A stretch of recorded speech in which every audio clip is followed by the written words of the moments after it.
উম, ঘুম আসতেছে না। হুম, যাই হুজুরের কাছে যাই। আসসালামু আলাইকুম হুজুর। ওয়ালাইকুম আসসালাম। কি আবু সাইদ, এত রাতে তুমি আসছো কেন? হুজুর অনেক চেষ্টা করতেছে, ঘুম আসে না। কি বলো, ঘুম আসতেছে না মানে কি? হুজুর আপনি হয়তো ভুলে গেছেন আজকে বৃহস্পতিবার। বৃহস্পতিবার তাতে কি হয়েছে? হুজুর, মুড়ি পাটি। হে বেটা মুড়ি পাটি, রাত বাজে 11:40, ঘুমাইতে যাও। হুজুর, প্রতি সপ্তাহে মুড়ি খাই তো এই সপ্তাহে আর ভাল লাগতেছে না।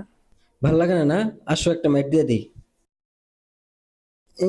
ভাল লাগে না? দাঁড়াও, এখন ভাল লাগবে। এই যে দেখো। চুপ, কাউকে বলবা না। মুড়ি খাওয়া ছাড়া আমারও ভাল লাগে না। জানছি আমাদের মোটামুটি ভালোভাবে হয়ে যাবে।